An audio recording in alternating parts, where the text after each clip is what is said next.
I'd like to Oh, welcome beautiful. everybody to Kind Mind. Sorry, my gardener's asking if he can mow the lawn. I'm like, no, please don't mow the lawn. They're very good to me. They know that I have these calls in the morning. So I'd like to welcome everybody to Kind Mind Academy, and my name is Kelly Mabel, and we're here in community. Why I began this program and brought together these amazing speakers is to create community globally. And I was aware that Sid Banks had began his message of the principles here in Vancouver, Canada, and it had such a global reach that it was floating into many different cities. And so the people that were here in Vancouver really weren't aware of what the conversation was, what this understanding was. And so there was something in me that said, I want to do more for the community in Canada. And so I got together with people like Martine, who's over in the eastern side of Canada, and with people that are in the north. And we began, becoming a room, a community. And so I have the pleasure of saying that it is an honor to host people from across the globe. And today I am very happy to announce that we have Natasha Swerdloff, and she is a global leader, a speaker, a human becoming more and more. I see the things that she's doing and the more things that she's coming into. And I also had the experience, as I said, to be with her in the rooms of the joy of being and to see how she's been serving her communities and the people that she works with and plays with in her world of her own wisdom. And so, Natasha, without further ado, I would love you to speak to. I often don't do the typical read your bio from the from the sheet because I really believe that the organic wisdom comes from in the moment experiences. And so I'm going to turn the room over to the lovely Natasha and thank you so much for being here, being with us in this community. Thank you so much, Kelly. And really, thank you so much for inviting me. And so wonderful to be here. I know so many of you. So it's wonderful to see faces of people I know. Hi, everyone. And people that I don't know yet. Um, yeah. And in terms of bio and stuff, I'm really not important. There's nothing about Natasha herself that's important. In fact, the longer I'm in this understanding, the less important I feel I become. It's much more about being in the moment and seeing what occurs to me to say.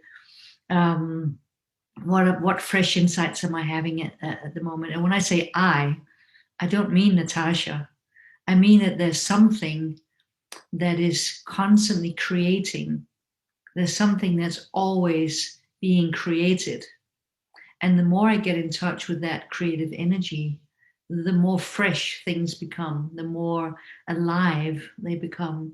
So there's an aliveness that comes from dropping out of the ego of who Natasha thinks she is and dropping into life itself. And that's what I wanted to talk to you about today. What does it mean being? What does it mean to be in life? What is the differences between being part of creation rather than being really concerned with or attached to that which has been created? So, what I'm seeing more and more lately is how we become so accustomed to and attached to all that has been created. What do I mean by that? Well, what has been created? Our thoughts, our feelings, personalities, religions, cultures, um, different skin colors, different languages, everything that comes after creation is what we are taught to focus entirely on. So through our upbringing, through the cultures that we're in, doesn't matter what culture we're in, at least most of the cultures that I know about, we become so attuned to becoming aware of things around us and believing those to be important. All the dramas, all the stories, all the narratives that are around us. And what I love about the three principles is it's a way of stopping and going, look at what is creating, what is doing the creating. So rather than becoming so focused on what has been created, which is all the ways that we're different, look at what's doing the creating. Look at creation itself. What is creation itself? It's intelligent. It's aware. It's alive. It creates anything. It's creative power itself.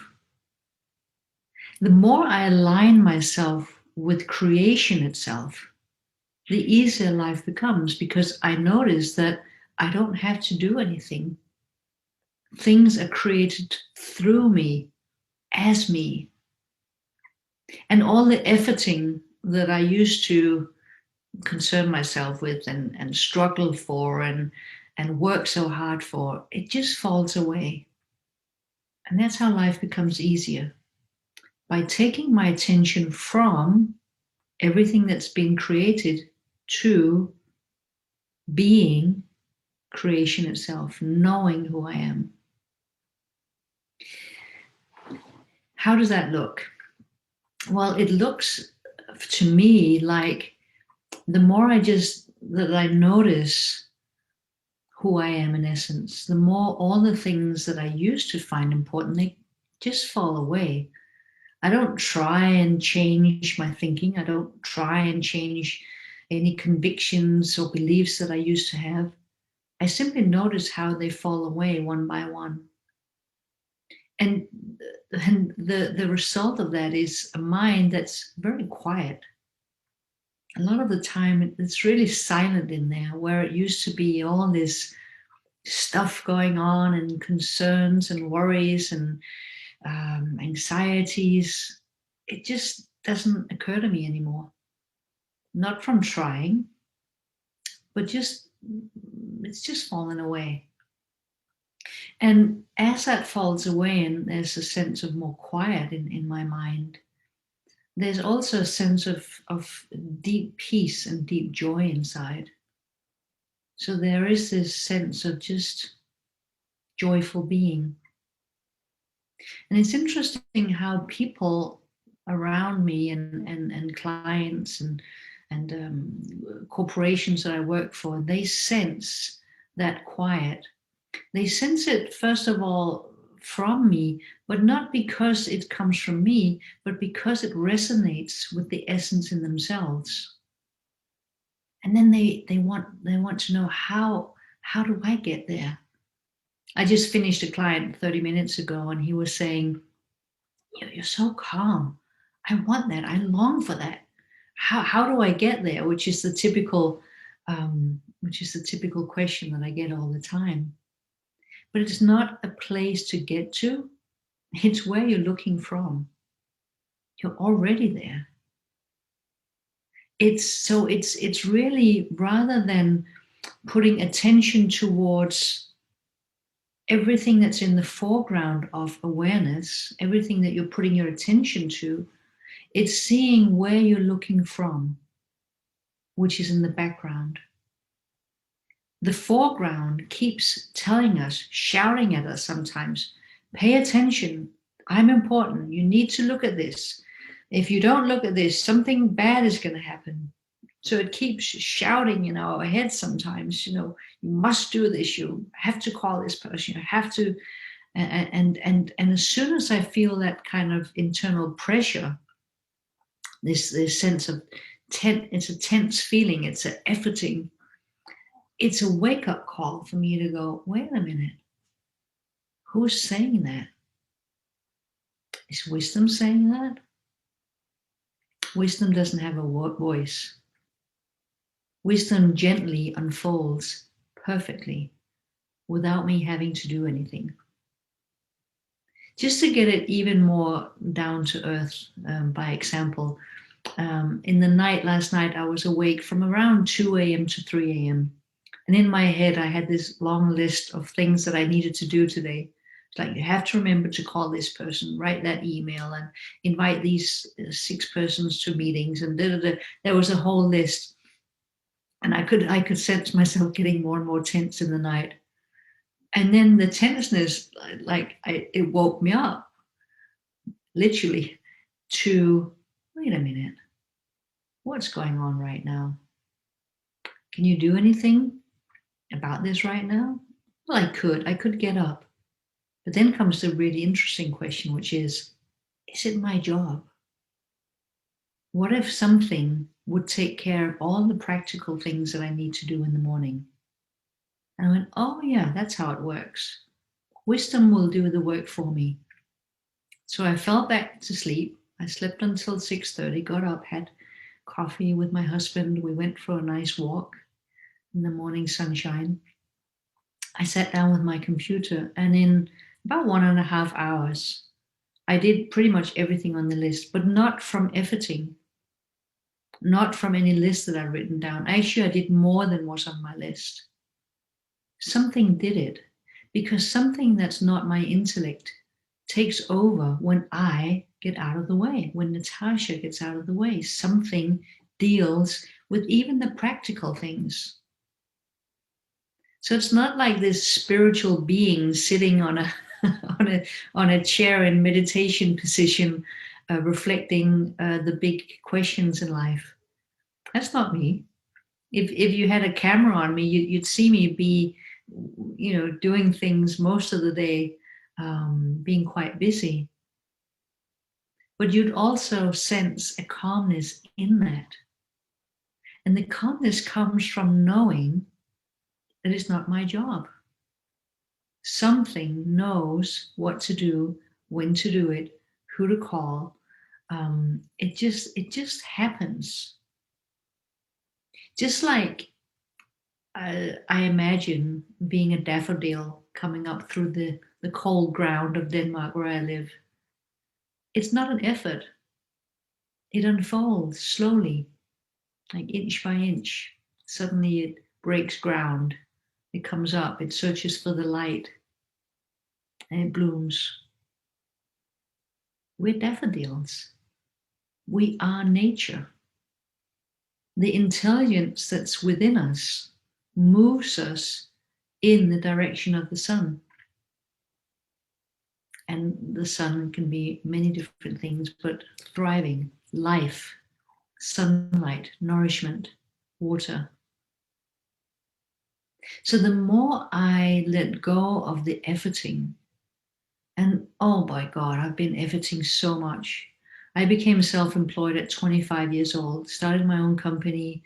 I was finished as a psychotherapist. I'd studied that and was ready, and bought my own clinic and started seeing clients. And I went into corporations and thought that I had all these ideas about all this money I was going to make, and all the the car that I wanted to buy, and the beautiful house on the ocean I wanted to live in, and just efforting. And at 34, 35 years old, I'd pretty much done everything that I wanted. I was making the amount of money I wanted to make. I was living in this house by the beach. Had a beautiful car to drive around in, and you've heard this story before, either because it's your story too, or because you heard it from others. And there was just a sense of emptiness. It's just like it's just, there's something that's missing here, and it's nothing that can be bought for money. It's just empty. And so there was this. And I've been a seeker always, from when I was a teenager. But there came this turning point Where at 34, 35, I just went, wow, this is just not where it is. And I was 41 before I stumbled across the principles through my English friend Kimberly Hare, who said there's something called the three principles, and I was like, what? What's that? Oh, I've never met that understanding before, so it can't possibly be anything good. But I went to a seminar with Michael Neal, and even though I didn't quite get it, there was something there that I couldn't put my finger on, but something got me intrigued, and I wanted to learn more.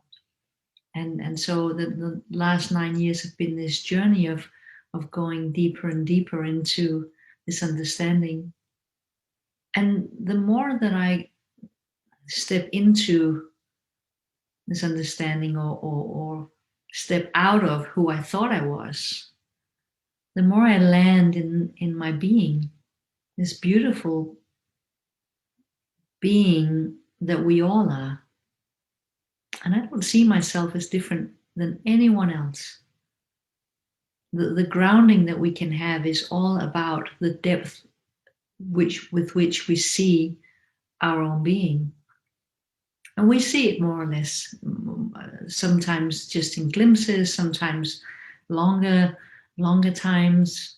The grounding is really, how much of me do I really see? And when I say me, I don't mean the me that I've been taught that I am, or the me that I thought that I am, but the I amness that is beyond or underneath everything that I have been taught or thought about myself.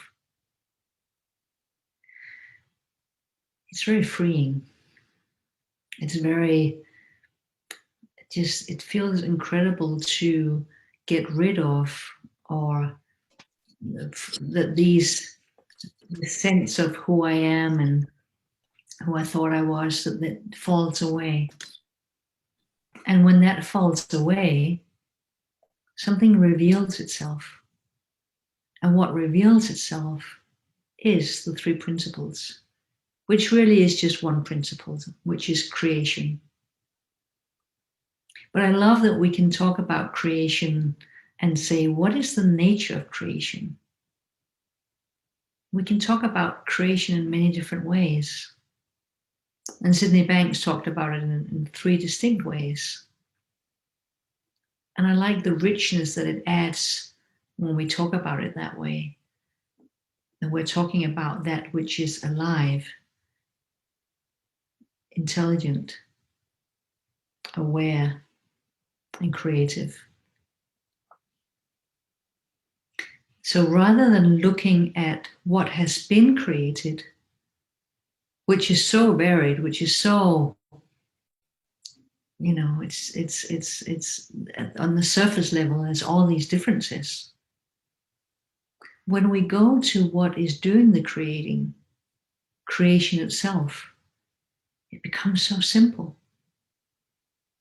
And it allows us to know our own being, to know that this being is not me, it is all of us.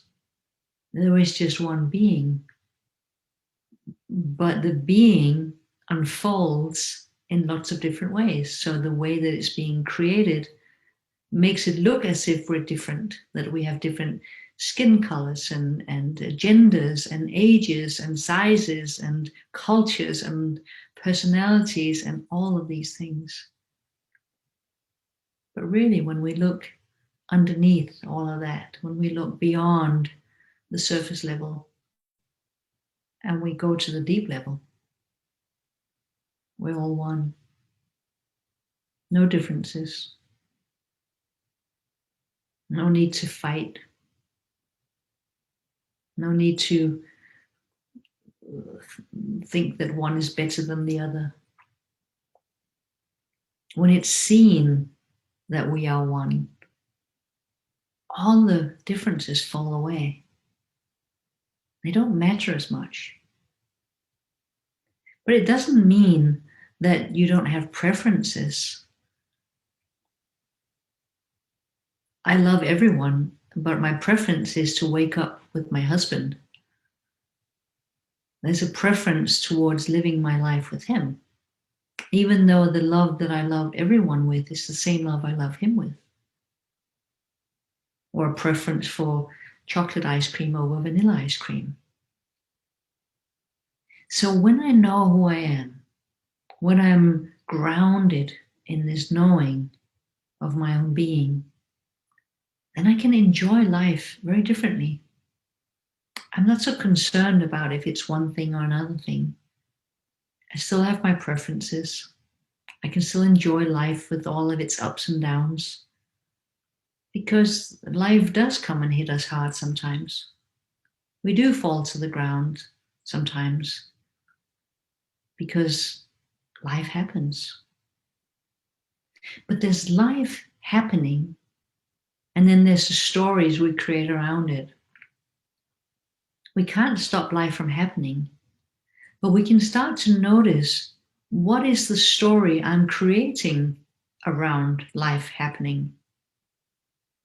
So there's life, creation, and then there's my story around it, the created.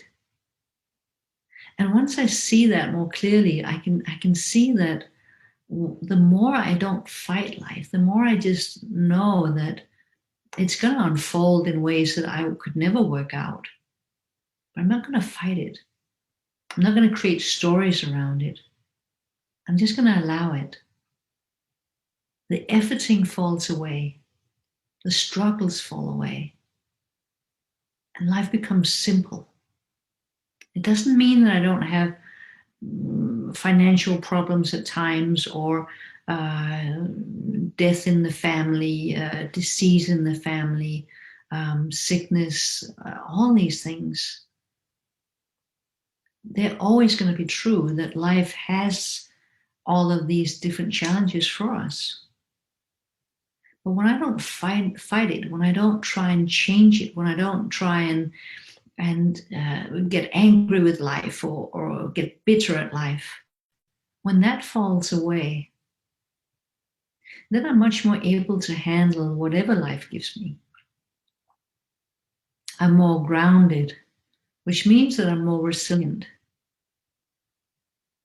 And then I have everything, a whole creation at my disposal to solve things that are actual challenges in my life. It just happens through me. So things that seem challenging, an idea comes to me. Oh, why don't you do this? Oh, that's a good idea. Why don't you say that? Why don't you call that friend? Why don't you? And there's just a sense of it being easy. The challenges can certainly be challenges, but the solutions are easy when I don't effort to try and solve it. So this is not just some hokey pokey new age life is beautiful philosophy. Really practical to know that something that has created the whole universe is who I am in essence. And anything that seems like a challenge to Natasha is not a challenge for the universe. That intelligence that knows how to create everything knows how to solve my little issues. And the more I trust that, the more I'm grounded in that, the easier life becomes. And I solve challenges easy. So looking from the outside, it seems is that Natasha is making this call, she's writing this email, she's solving whatever it is. But actually, I'm not doing anything, not Natasha. I'm allowing things to be solved through me, as me. Sure, I see my hands on the keyboard typing up an email or picking up the phone and calling somebody. But it feels like something moves me to do it. It's effortless.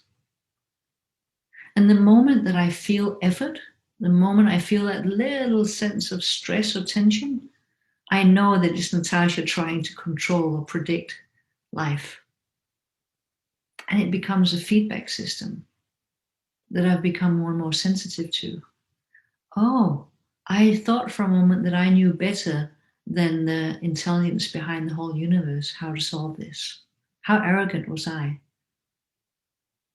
It's so much easier just to let go and go, hey, deal with it. How can I possibly know how to create the whole universe, the Milky Way, and the animals and the plants and humans? I don't know. I don't know how to do that. But I do know that something knows. And when I align myself with that knowing that something knows and I let go, things happen through me, as me. And so it seems like I get a lot of things done, but it's not me. So it's a very hopeful message that we can all start to see more deeply who we are in essence, or what we are in essence, because it's not really a who, it's more a isness, or being, or I don't even know how to say it, fullness, emptiness. There's a lot of ness there, nothingness. When I see that, when I don't concern myself with that, life flows more easily. There's more love in my life. There's more life in my life. I feel more alive now at 50 than I did at 25. And boy, life has become easier. Because I don't effort, I don't push, I don't try and make things happen anymore. I wait and I allow myself to be moved towards the sun, so to speak. I allow life to guide me in which direction it wants me to go, which might be like the daffodil that's being guided to come up through the ground and into the sun. We're all daffodils. We're all part of nature. There's no reason to fight. Even when challenges hit us, which they do, we don't need to fight them. Solutions will come. And we don't have to do it. It's so amazing. We don't have to do the efforting, the fighting, the struggle. Something will take care of it the more we get out of the way. So I started by saying that I'm not important, and I'm not. What's important is the being that we all are. And not important in a sort of ego important way, but just noticing what is it that does the creating?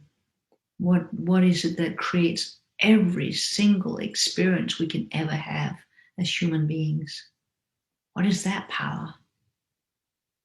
What is it that connects every one of us beyond the appearances that there seems to be? So that was what I wanted to share with you, which is something that I continue to see deeper all the time. And I'd love to hear from you and just open it up and see if this resonates with you, or if you have any questions or comments. Or Please just feel free to raise your hand, and I'll put everybody on gallery so I can see all your beautiful faces. Thank you, Natasha. That was lovely. So anybody would like to share an insight or something that they're hearing?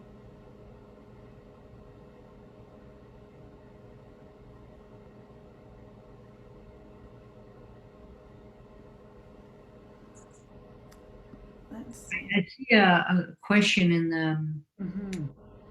is there a way to connect with all this creative power? Yes, there there is, which is getting out of the way. It's already here. It's not even, it's not, it's, when you say connect, it sounds like there's a doing, but it's actually not doing. It's a non-doing that allows us to know that we are already this creative power. It's not a destination to go to. It's who we are already. So the more we get out of the way, our little precious egos, the more we get out of the way, the more this creative power creates everything. I hope that makes sense. I'll just ask again. So my question is, how do we connect? When I say that, I mean, I understand it's all around us and we're with it all the time. But is it just trusting the process and just letting it be and with no doing on our part? Yes, it's seeing that it's not around you, it is you. It's not something that's around like that. It's simply who you are already. And trusting that creative power allows you to become more creative in whatever way is right for you. Just like everyone is not a daffodil, some are tulips or roses or something else. That seems a little bit hard, like to just trust, because sometimes you just, if there's a difference between just trusting and and then it doesn't happen, so then your trust is affected. So I mean, how exactly, I mean, I find it hard to have that balance between trust and that's a bit difficult. Well, let me try and be more specific, because sometimes we go, okay, I have a problem now. It's 6 o'clock now, so by 6:30, give me a creative solution to my struggles. When we trust that, so when I have an issue, something that is a challenge for me, what I do is I go, something is going to take care of that at its own time. Not on my time, not on Natasha's time, but there's something that will solve it, and it does get solved. But this is not a trick. It's not a doing. It's simply knowing that the creative power that I am is going to solve it. Now ask yourself a question. When do you get your best ideas? Ever? When are you most creative? It's usually in the morning, right when you get up. That's the time ideas just pop in to my mind. Yes, me too. Very early, sometimes between 4 and 5 in the morning, which is a little annoying. They could wait until 7 to 8, but that's the way it is. But it's because between 7 and 8, my rational mind is working full on.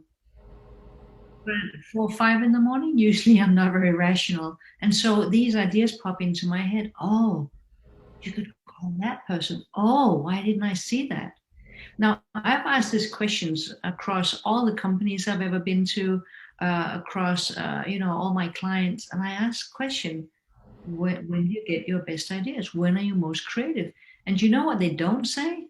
Nobody says, well, it's when I sit down and really think about it. It's when I sit down and go, okay, I'm gonna find a solution now. It doesn't happen because our brain can't find the solution, not a creative solution. It can certainly go back in its memory box, in its toolbox, and go, oh, the last time I had this kind of issue, I solved it in this way. The brain is great at that. But creativity, not going to happen. So we already know the solution, which is the solutions come when my rational mind is not working on it. You already know this. This is already your experience, that things come to you in the morning. So allow it to happen, but not on your time.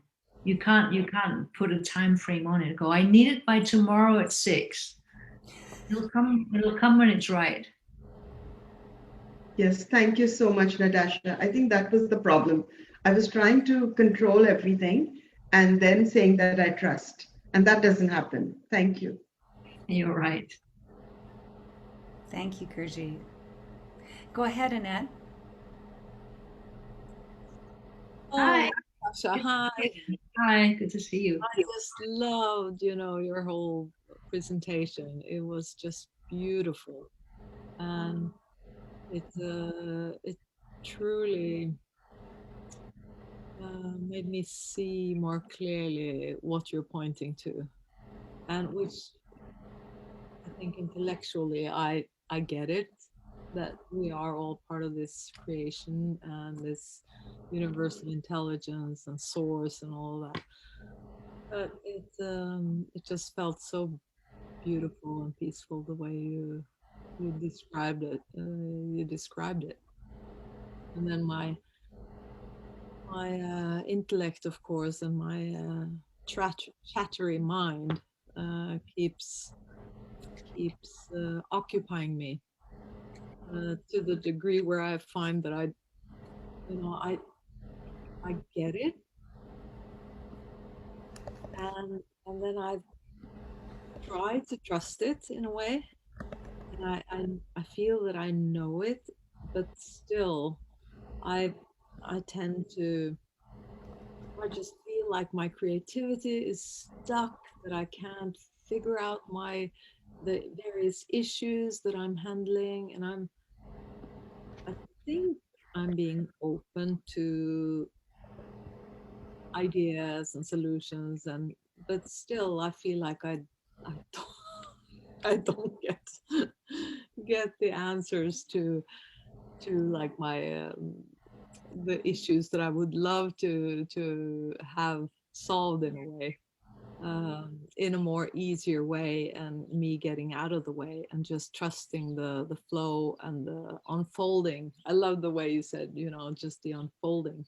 And in many ways in life, I think I'm a lot more intuitive and allowing that unfolding than probably a lot of people or most people. But still, I'm kind of anxious to get to give me the results a little more efficiently. So, yeah, any thoughts on that? Yes, sometimes it was just like was said before. I don't know how to quite say your name, Kuji? Kuji? Um, it's like noticing if you are going, Yeah. I have this that I want solved, right? I have this issue and I want it solved. So there's a Netta or a Natasha going, this is what I want solved, rather than going, things will be solved. Not on my time, not maybe the things that I thought would be solved, but it will unfold perfectly, beautifully, without me doing anything.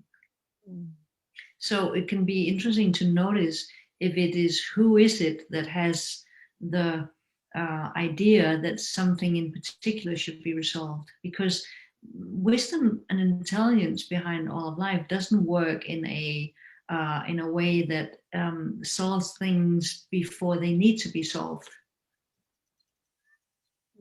So sometimes we want something. Oh, I'd love it if this fell into place, because then then this could happen. I've really dropped those things and much more just noticing what solves itself without me thinking about it. Just easier that way. So it would be interesting to look at, Aneta, if it's you, Aneta, who is trying to solve something. If you're calling the shots, you're making the plans, rather than seeing what life wants to be solved. Does that make sense? Yeah, I think that I could see how that is how the system works in a way. It's not on demand, how because I ask for it in a way. It's more the natural unfolding, and how life wants to live through us and present the next new thing and the next right thing, and then maybe it will solve those issues without really me trying effortfully to actually have a solution to whatever issue think I'm dealing with. Yeah. I mean, I wish I could make a company called Principles on Demand, right? That'd be great. What do you want? Principles on Demand. I will get it to you as soon as possible, right? It just doesn't work that way. They live us. We don't live them. Mm. They reveal themselves to us when we're quiet, when we have a silent mind. Mm. And I would love to be in that quiet head of yours. Well, you don't have to be in my quiet head. You can just be in your quiet head, because it's already as quiet as mine. It's just underneath what you think. Yeah, from behind the chatter. Yes, behind the chair. Mm. Thank you, Natasha. You're welcome, Anita.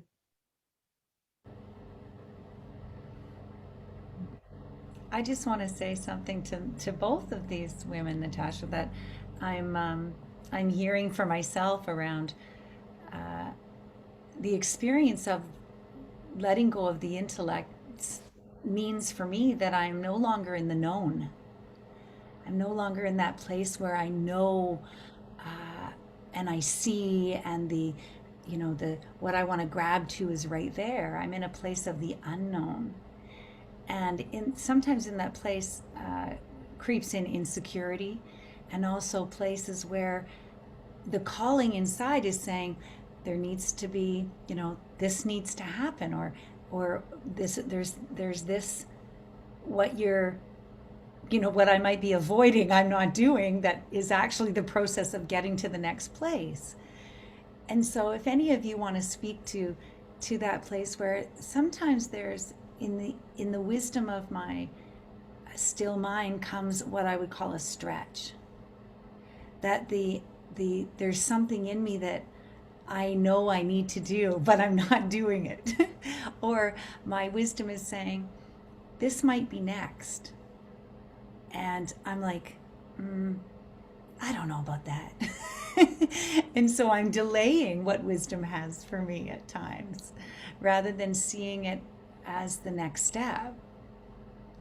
Do you ever have that understanding? Do you ever find yourself in, and then letting go of thoughts around it, letting go of the experience around it? Because when I'm there, I know that I'm in that efforting, and then just sitting in peace of what may be being asked of me in the moment.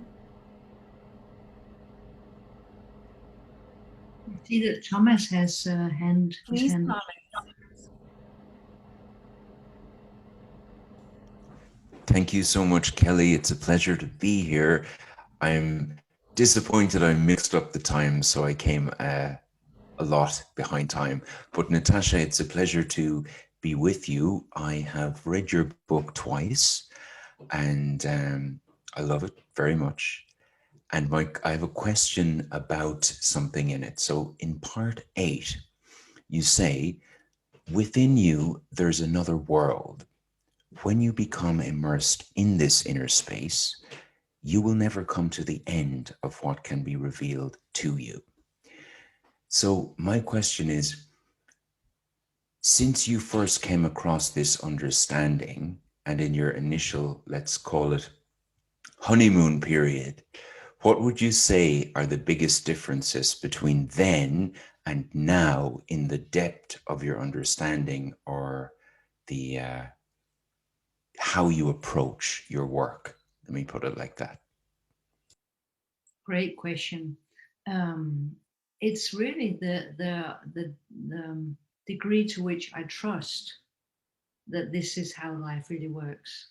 Where in the beginning it was, where maybe some of you are right now, at like, can it really be true? Can I really let go? Like I've got my hands on the steering wheel and I'm not willing to let go because I'm gonna crash. I might crash. But I've seen over the years that the more I align myself or live in harmony with the principles, like I write about with Dickon in chapter 4, the more we align ourselves with the principles, with creation, the more I can take my hands off the wheel and go, wow, something is living me perfectly. I could never have thought how my life would unfold. If I'd known years ago how easy life could be, oh boy, I could have not have efforted as much as I did. There was, I just finished, I have a 7-month program with 4 modules. I finished a group Saturday. And some of them asked, well, how often do you get new insights? And I said, I don't. I don't get new insights. I get the same insight deeper and deeper and deeper. And there is only one insight, which is, who am I? What is the essence of my being and everybody else's being? And that reveals itself. So that's how staying in the conversation, or whatever you want to call it, staying in this just being curious about what is it that does the creating, rather than being curious about what has been created. I lived my entire life until I was 41 searching for all that has been created, all these different kinds of therapy, crystals, healing, astrology, Enneagram types, personality types. Oh my gosh, I've been searching and searching, but I've been searching on the wrong level. I've been looking at everything that's already been created. It was so funny, a couple of weeks ago, I was teaching a group, sharing the principles for 2 days with the group. And one of the men who was working there, he said, he's also a priest. And he said, oh, this is just a cheap version of Christianity. And I said, what came first, God or Christianity? And he got really quiet. And he said, God. I said, yeah. Christianity came after. It was created as a way of celebrating God. Well, guess what? So did Judaism and Islam and everything else. It's ways of celebrating or honoring God. So the 3 principles, one of the ways that we know it's not a religion is it doesn't look at what has been created. It looks at what does the creation. We're talking about God. That's why Sydney Banks called it divine mind, divine thought, divine consciousness. It looks at what does the creation. So seeing that deeper and deeper, that's why Deacon and I in chapter 8 say it's a never-ending journey. And he and I, often we're in contact a lot of the time and speak very often. And every time we speak, it's like, oh, what, are you seeing something new? And I'm like, listen to this. This is my new insight. And we always laugh because it's never new. It's always just seeing something a little bit deeper. And it's wonderful. Every time we see something deep, every time we have an insight, it feels like a new insight, but it's just seeing it deeper. Does that answer your question, Thomas? I mean, so much. Thank you, Natasha. That was really clear and very reassuring as well, because I kept having the same insight over and over again as well. And I thought that maybe there's something wrong with my insight mechanics or something. But I see what you mean exactly. So thank you very much for your clarity and wisdom, and I appreciate you. It's not my wisdom. It just flows through me. But thanks, Thomas. Rahane, welcome. Please unmute yourself. Hello, everyone. I'm so excited in this conversation. I'm so sorry because of my lack of English talking, but I want to explain my point of view. Thank you, Natasha, for this, I don't know how to say, beautiful thinking, beautiful talking. Thank you so much. And in my opinion, I think we are, our soul, it's part of this creation, it's part of the God. And when we are working on our body to match our body with the creation, we can be a creative, we can have create something, you know. We have to just work on our body. Our body doesn't match with our soul because we are part of the God. We are our soul part of the God. God is inside of us. We have to just work on our body because our body isn't for us. Our body is just a material that we have to improve that, and we have to work on that to be doesn't have any conflict with our soul. And our mind is something I don't know how to say, something connected with our body. When we are working in our body, when we are working in our mind, we push these are to be accepted our soul. I don't know how I said, you can understand me or no, I but hope so. but we are part of the God. We are our soul part of the God. Our soul part of the this creation, and it's already inside us. We just have to improve body and mind to reach that. So, what I'm hearing you say is that we are in fact creation. We are God. It's our being, and I agree with that. Now, I don't see myself working on my body or my mind.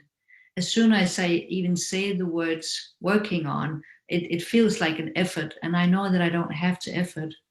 I know that the more I align myself with the godness of myself, the more, you know, when I go into the supermarket, my hand reaches out after certain things and not after other things.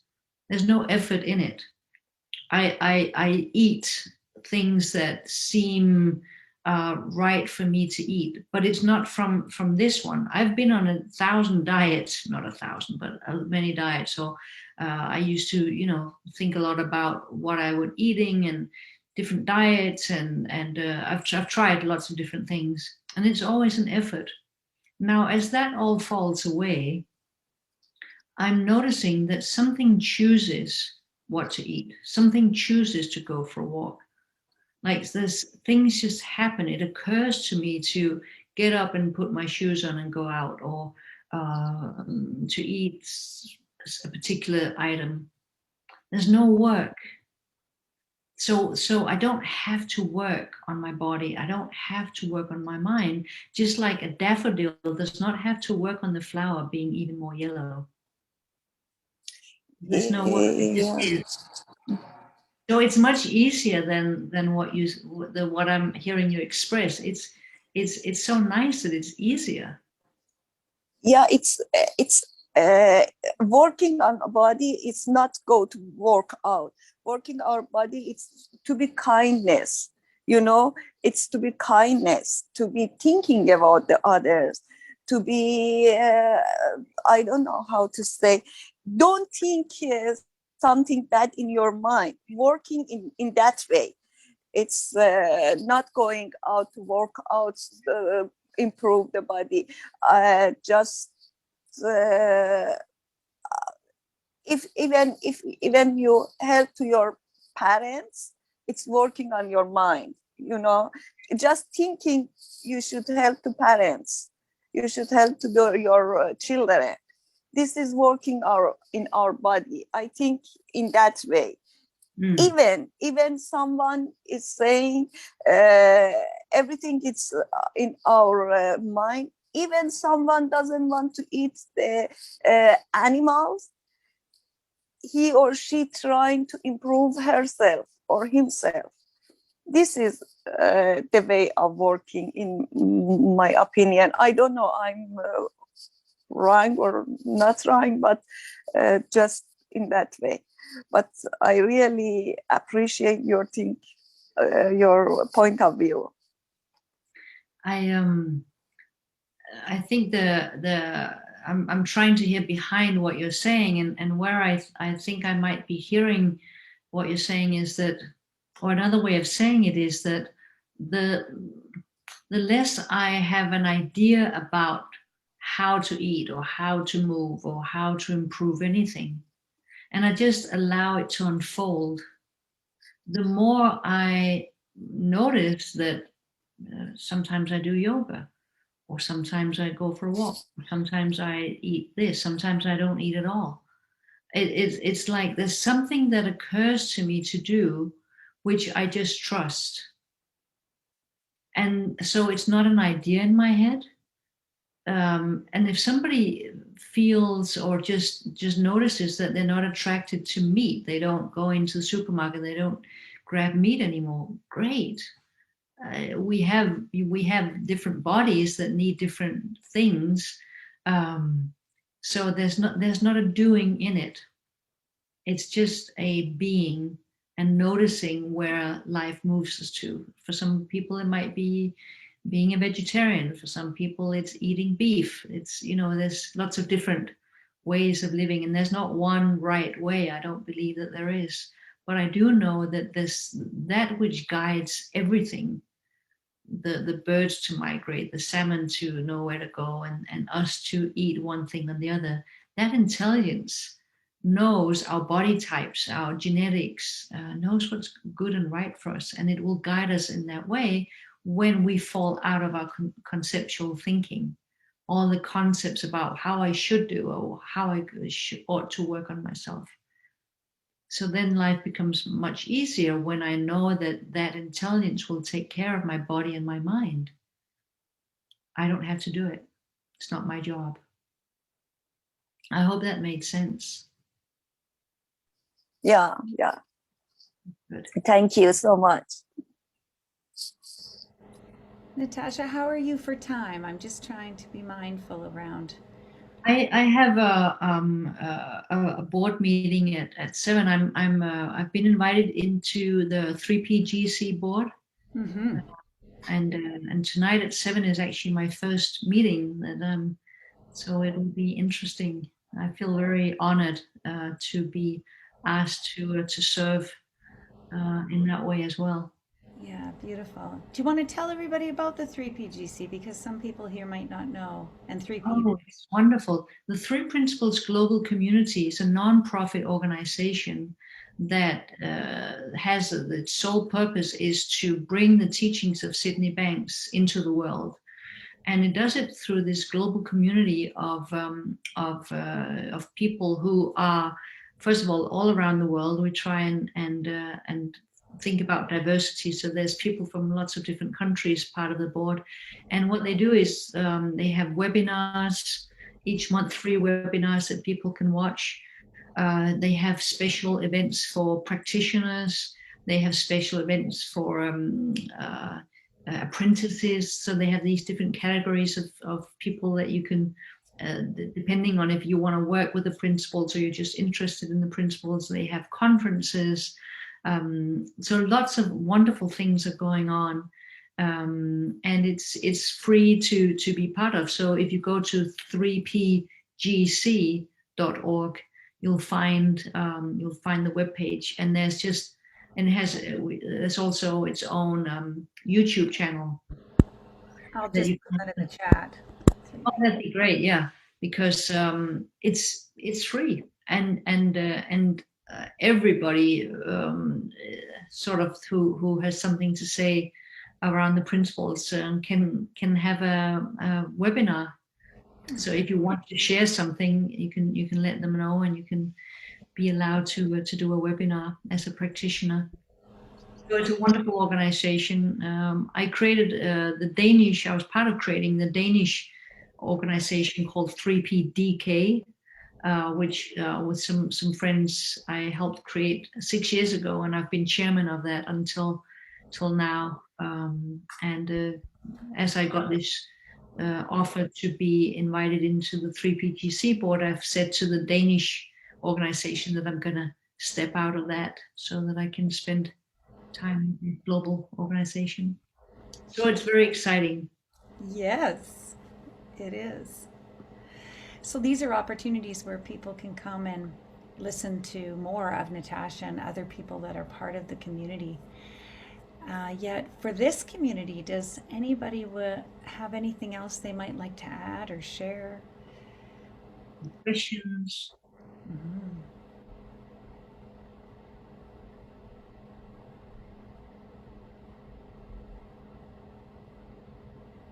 You're welcome, Gurjeet. Thank you. I always find the pause in a room like this to be a beautiful thing.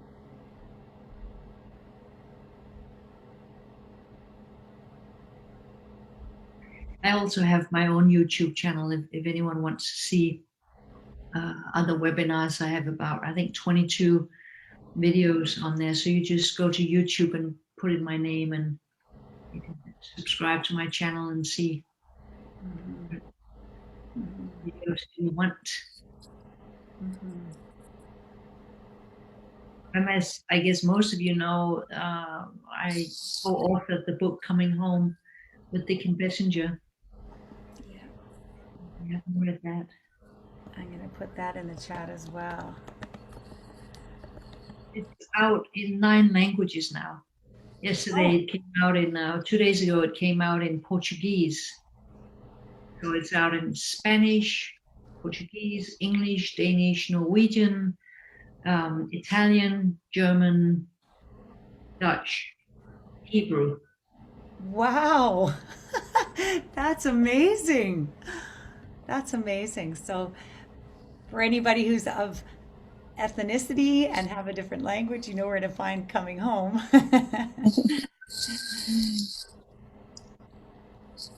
Barbara. Hi, Natasha. Thank you very much. It's been really inspirational listening to you. It's really interesting that we're having this conversation today, and I look up and it says we must be willing to get out of the life we've planned so as to have the life that is waiting for us. And that's been sitting over my desk for years.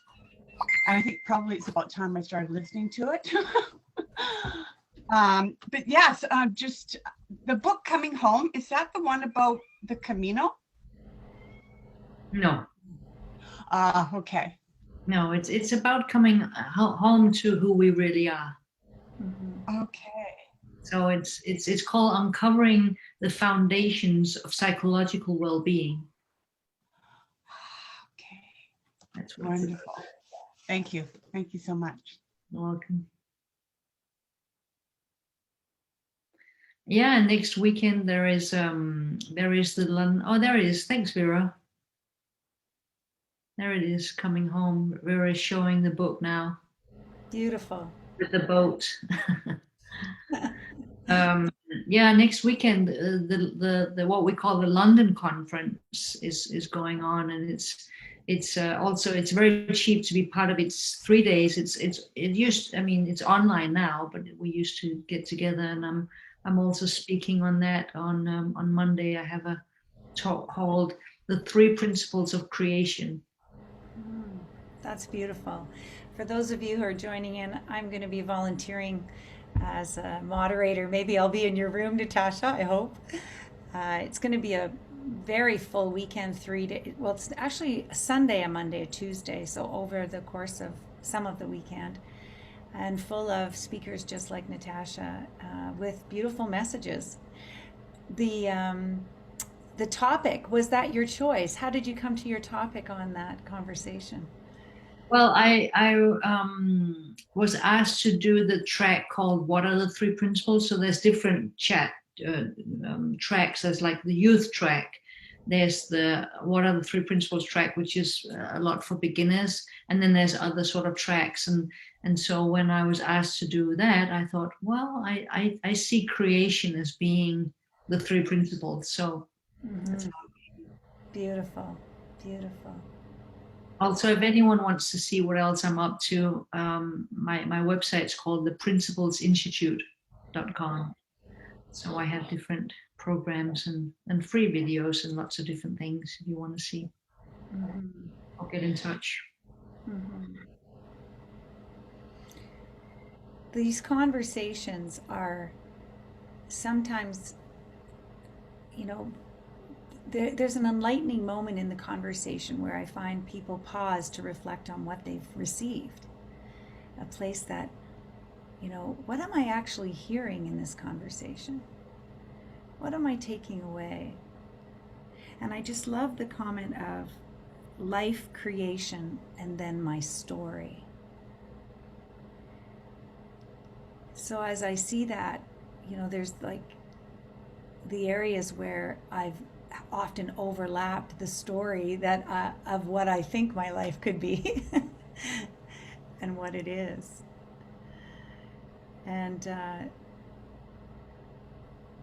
all of it is being created moment to moment. This room, these conversations, beautiful speakers like Natasha. And when I get out of the way, all wonderful things happen.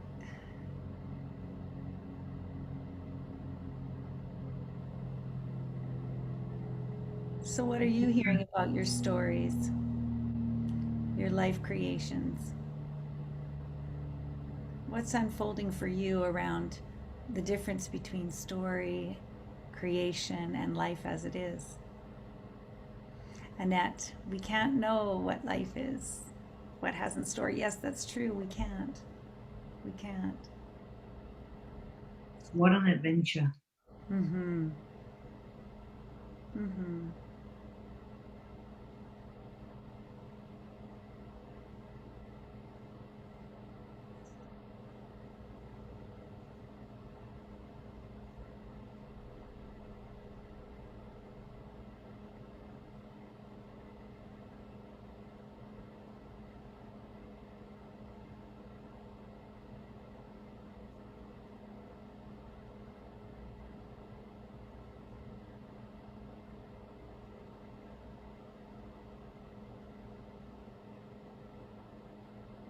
While I was in Salt Spring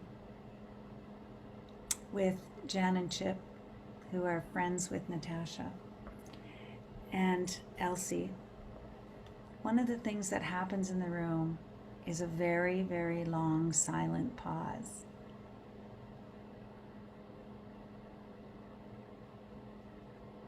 Because that's sometimes where we see more, see difference. So I think that we'll make that pause now. And I'd like you all to thank Natasha for coming. And we'll take away that moment of stillness from this room today and have a moment for reflection on what your life is, what you're creating, and possibly the story. So Natasha, I thank you with all my heart for coming and sharing your wisdom. It's always an interesting unfoldment. We never know what's going to happen. And to everybody who joins in these conversations, next weekend is the 3P UK convention, so we'll be having a pause and we'll resume the following week. And so if you feel so inclined, you can unmute yourself and say a farewell till next time to Natasha, and we'll reconvene. Bye, everyone. Thanks, Natasha. Bye Bye. Thank you. Thank you, Natasha. Bye. Thank you. Thanks, Natasha. Thanks, Kelly. Thanks, Natasha. Thank you. Bye. Thanks, Kel. Bye, everybody. Thank you for inviting me, Kelly. Thank you so much for coming. You're welcome. See you on Wednesday. You will. Bye for Good. now. Bye.